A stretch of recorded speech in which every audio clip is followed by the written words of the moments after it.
여러분 아이를 키우는데 혈연이 꼭 필요할까요? 오늘은 위탁가정 아동들에게 큰 변화가 찾아온 소식입니다. 정부가 제3차 아동정책 기본계획을 발표했는데요. 위탁가정을 새로운 가족 형태로 인정합니다. 위탁부모의 권한도 대폭 확대한다고 합니다. 이런 아동복지정책 구독하시면 놓치지 않고 받아보실 수 있습니다. 알림 설정도 함께 부탁드립니다. 먼저 사건의 핵심부터 정리하겠습니다. 무슨 일이 일어났나요? 정부가 제3차 아동정책 기본계획을 발표했습니다. 2025년부터 2029년까지 5년간 시행됩니다. 위탁가정 제도에 큰 변화가 생깁니다. 언제 확정됐나요? 26일 확정됐습니다. 아동정책조정위원회의 심의와 의결을 거쳤습니다. 누가 혜택을 받나요? 전국의 모든 위탁가정이 대상입니다. 위탁가정에서 보호받는 아동들이 혜택을 받습니다. 각 시, 군, 구단위 제도가 국가 차원으로 통합됩니다. 핵심 내용은 무엇인가요? 첫째, 위탁가정을 새로운 가족 형태로 인정합니다. 둘째, 위탁부모의 법적 권한을 확대합니다. 셋째, 직장 어린이집 이용이 가능해집니다. 구체적으로 어떤 권한이 생기나요? 위탁부모는 이제 긴급 수술 동의를 할 수 있습니다. 학교 전학이나 입학 절차도 직접 가능합니다. 휴대전화 개통도 스스로 처리할 수 있습니다. 보건복지부는 고용노동부와 협의 중입니다. 위탁 아동의 직장 어린이집 이용 방안을 추진합니다. 왜 이런 변화가 생겼나요? 정부는 지난 7월에 큰 결정을 했습니다. 입양체계를 공적 시스템으로 전환했습니다. 민간기관 중심에서 국가 직접 관리로 바뀐 겁니다. 가정위탁 제도도 국가 차원으로 개편했습니다. 장영진 과장은 이렇게 말했습니다. 국가가 위탁가정을 통합 관리한다고요. 지역 간 장벽 없이 전국 단위 매칭이 가능하다고 합니다. 아이들이 가정 환경에서 지낼 수 있도록 노력하겠답니다. 또 다른 중요한 변화는 무엇인가요? 아동 사망 검토 제도도 새로 도입됩니다. 모든 아동 사망의 원인을 분석하는 시스템입니다. 아동학대뿐 아니라 모든 사망 사례를 검토합니다. 우선 아동학대 의심 사건부터 분석에 착수합니다. 법안 진행 상황은 어떤가요? 아동복지법 일부 개정안이 있습니다. 지난 7일 국회 법사위를 통과했습니다. 이제 본회 의결만 남았습니다. 통과되면 내년부터 본격적으로 시작됩니다. 재판 확정 사건도 다시 분석한다고 합니다. 제도 개선에 의미 있는 사례를 찾는다고 하네요. 위탁가정 제도가 왜 중요할까요? 우리나라에는 부모와 살 수 없는 아이들이 있습니다. 이런 아이들을 보호하는 방법은 두 가지입니다. 하나는 시설 보호입니다. 다른 하나는 가정 보호입니다. 전문가들은 가정 환경이 훨씬 좋다고 말합니다. 시설보다 가정에서 자랄 때 정서적으로 안정적입니다. 그래서 선진국들은 위탁 가정을 적극 활용합니다. 하지만 우리나라는 그동안 문제가 많았습니다. 위탁 부모가 법적 권한이 부족했습니다. 많은 어려움을 겪었죠. 예를 들어 아이가 아파도 수술 동의를 못 받았습니다. 병원에서 친권자가 아니라고 거부했거든요. 학교 전학도 친권자 동의가 필요했습니다. 절차가 너무 복잡했죠. 휴대전화 하나 개통하는 것도 쉽지 않았습니다. 이런 불편 때문에 위탁 부모가 줄어들었습니다. 아이들은 가정에서 자라야 하는데요. 시스템이 이를 막고 있었던 겁니다. 그래서 정부가 큰 결단을 내렸습니다. 지난 7월에 입양 시스템을 바꿨습니다. 위탁 시스템도 국가가 직접 관리하기로 했죠. 민간에 맡기면 지역마다 기준이 달랐거든요. 국가가 통합 관리하면 전국이 똑같은 기준입니다. 국가 통합 관리의 장점은 뭘까요? 지역 간 장벽이 없어집니다. 서울에 사는 위탁 부모가 부산 아이를 맡을 수도 있습니다. 전국 단위로 효율적인 매칭이 가능해집니다.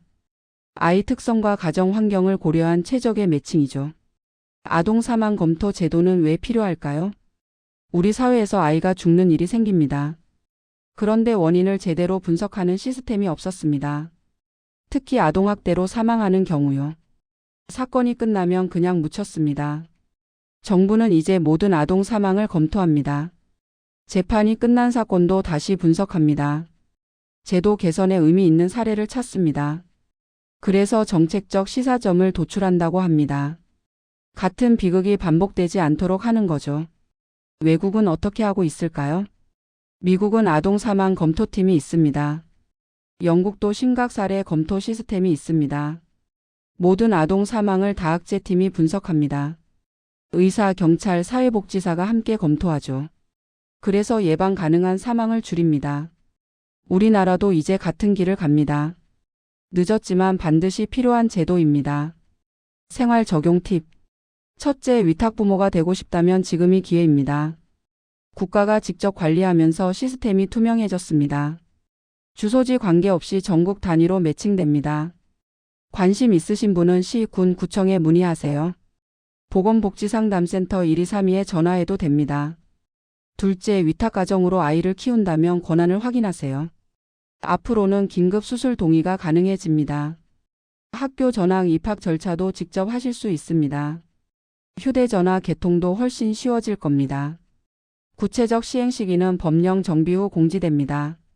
셋째, 직장 어린이집을 운영하는 회사는 준비하세요. 위탁 아동도 직원 자녀처럼 이용 가능해질 전망입니다. 보건복지부와 고용노동부가 협의 중입니다. 내년 중에 구체적인 가이드라인이 나올 겁니다. 넷째, 주변에 위탁 가정이 있다면 관심을 보내세요. 위탁 부모들은 생물학적 부모가 아니라고 어려움을 겪습니다. 하지만 이제는 법적으로 인정받는 가족 형태입니다. 편견 없는 시선과 격려가 큰 힘이 됩니다. 다섯째, 아동 안전에 관심을 가져주세요. 아동 사망 검토 제도가 도입되면 투명성이 높아집니다. 주변에 학대받는 아이가 있다면 신고해야 합니다. 1123 아동학대 신고 전화입니다. 언제든 연락 가능합니다.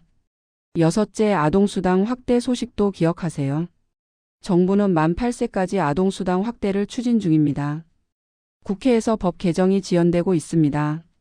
복지부는 내년 초 통과를 목표로 합니다. 소급 지원도 약속했습니다.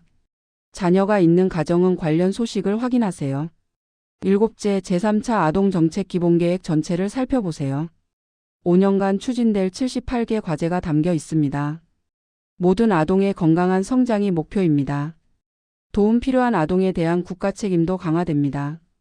보건복지부 홈페이지에서 전문을 확인하세요. 여덟째, 위탁가정 지원 제도를 알아두세요. 위탁아동 양육보조금이 지급됩니다. 교육비, 의료비 지원도 있습니다. 심리상담 서비스도 제공됩니다. 구체적 내용은 거주지역 담당 부서에 문의하세요. 이번 정책에 대해 두 가지 시각이 있습니다. 긍정적인 측면을 먼저 볼까요? 위탁가정 제도의 활성화는 분명 필요합니다. 아이들이 시설이 아닌 가정에서 자라는 게 좋으니까요. 법적 권한 확대는 위탁부모들의 오랜 수건이었습니다. 이제 일상적인 양육이 훨씬 수월해질 겁니다. 아동 사망 검토 제도도 투명한 사회로 가는 발걸음입니다.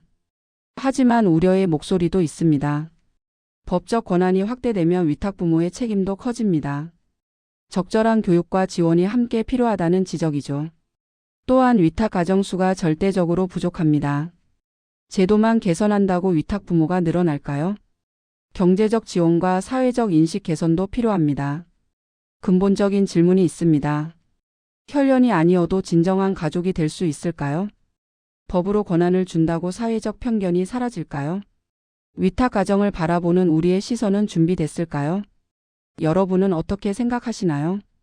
위탁 가정 제도가 활성화되려면 무엇이 가장 필요할까요?